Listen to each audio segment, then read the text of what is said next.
Hey everyone, this is the ShutInBakas. My name is Chris. Today we're going to be talking about Super Cub. Sorry, that was a bit that's a bit more excited than usual. Today we're talking about Super Cub, which was probably the only show I watched / finished in the spring 2021 season. In the spring 2021 season, we had shows such as the 5th season of My Hero Academia, Tokyo Revengers, Time and Eternity, Nagatoro-san, and so many others like Fruit Baskets, Vivi, Slime, the Slime one where she just killed slimes for 300 years, and of course Slime Diaries, which is also the only other one I watched, to be honest. So, why are we talking about Super Cub? Especially since there were so many other shows that were so much better than Super Cub during that time period. In fact, I still have to get onto watching it, Time and Eternity. I think that's what it's called, right? To Your Eternity. So yeah, I have to go and watch To Your Eternity, sorry. So, other shows that I need to watch? Yeah, sure, whatever. But Super Cub, am I right? Super Cub is one of those really beautiful shows that people just kind of fly over. This show kind of ran under the radar of everyone because they thought it was just, it's just a chick on a motorbike. And you're technically not wrong. You're not wrong, but you are wrong.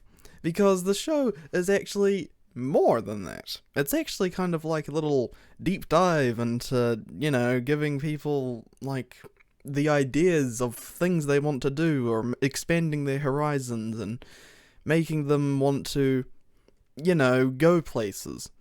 And that kind of, tug on my heartstrings a bit, because I completely relate to this character, which is, the main character is Koguma. And basically, Koguma is a girl who has no friends, no parents, no hobbies. That's her little self-introduction that she gives. And she's in high school. And at some point, she's, biking to school. She gets overtaken by a guy in a moped. And, she doesn't like that very much. So she goes off and says, okay, I'll buy a moped. It'll be better for my commute to school. She finds out that they're way too expensive. And the guy running the shop says, okay, well, I can do a deal on an older model, which was a Super Cub. And the Super Cub had a reputation for killing all of its owners, so it had 3 previous owners who had all died. Turns out later on that meant absolutely nothing because it was just a big misunderstanding. They did die, don't get me wrong, but not because of the bike. And so Koguma buys the bike for, I think it was an equivalent of $100 or something. And that's ridiculous, these bikes are easily $1,000 at, brand new.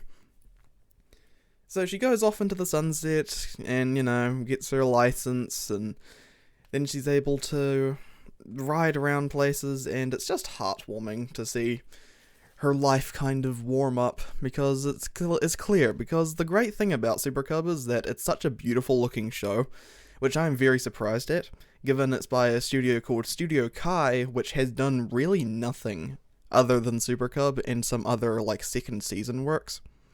So they've done stuff like Seven Seeds second season. I'm gonna pronounce this terribly. Uma Musume. Pretty Derby second season. Phantasy Star Online number 2 episode Oracle, stuff like that. They just do one-offs most of the time. But Super Cub was their first show that grabbed me. None of these shows really interest me in the slightest. But weirdly enough, Super Cub is one of those ones that goes, okay, man, that looks beautiful, I want to watch it. And it was very good. The visuals are fantastic. You can tell it's a advertisement for the prefecture that it's set in. I can't remember what it's called at the moment, so they didn't do a very good job apparently, but it's one of those prefectures I would go to if I was going to Japan, because they left an impression on me. In the show, it's oh man, they have this really dull color palette, and it's really not very vibrant. It's very plain and boring.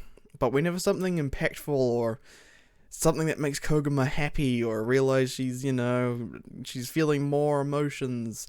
The scene kind of vibrants up, you get all these nice colors, and it's beautiful stuff. The music is also fantastic, by the way. It's nice piano melodies for the more somber moments, and I think it works perfectly. The character designs did get a wee bit of getting used to. They have, like, the eternal blush. Although, I think they're quite cute. Speaking of the characters, Koguma is a good character. I liked her at the beginning. I think the character started to fizzle out at the end because they didn't realize what they wanted from them.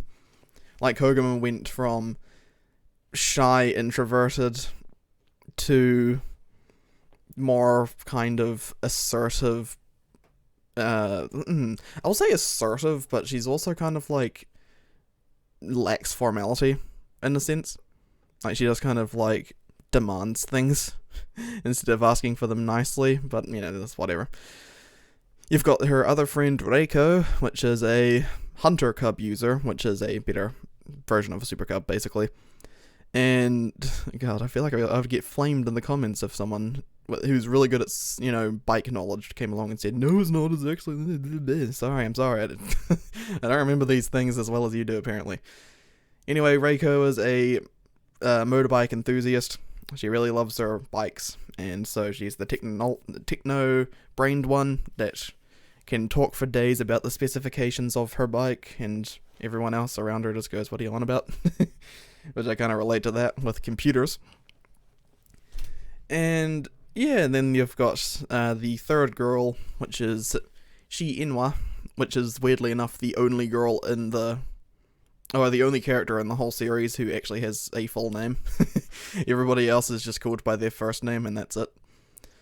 So yeah, you've got she owns a well, she doesn't own, she has parents who own a cafe, which is like a whole bunch of different cultures in it. So I think her father really likes, what was it, British architecture, and the mother really likes American architecture.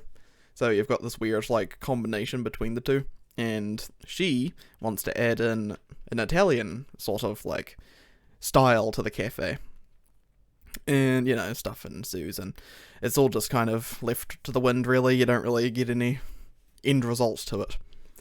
But yes, anyway, end result is Super Cub was extremely underrated for its time in spring 2021. It was very sad to see. I mean, I'm looking at the Mel profile right now. It's got a popularity rating of 1,910. That's like really far up there. Like, I know it's a very niche show. It's kind of like, Initial D. People don't watch Initial D if they don't like cars. People won't watch Super Cub if they don't like motorbikes. I don't like motorbikes myself, really. They are dangerous and they cost money. But at this point, I just kind of watched the show because it's such a beautiful show and the characters were fun. Like, I didn't need any more than that. And of course, traveling across this prefecture in Japan was very aesthetic to watch. The opening song was alright, and the ending song was fine. I mean, there's nothing to write home about, but yeah, they're alright. And yeah, I'm hoping that they do a special OVA, because I'm guessing they've done the entire light novel now, but there is a little special, like, what do you call it? A reverb novel, which is just kind of like a spin-off, or a like, alternate story.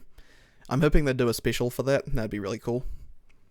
And if it ever comes out on Blu-ray here in the Down Unders, I would definitely buy it, because I want to support the show. Speaking of, the Blu-ray is coming out later this month. I think it was the 25th of August for the Japanese market. So if you're wanting to buy that, there you go. Anyway, that's that. Highly recommend you go watch Super Cub. That's a really great show. Thanks for liking. Thanks for watching all that. Hit the like button if you liked the video. Subscribe if you want to see more.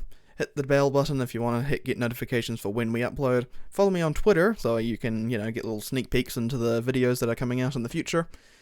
And I will see you in the next video. Peace out.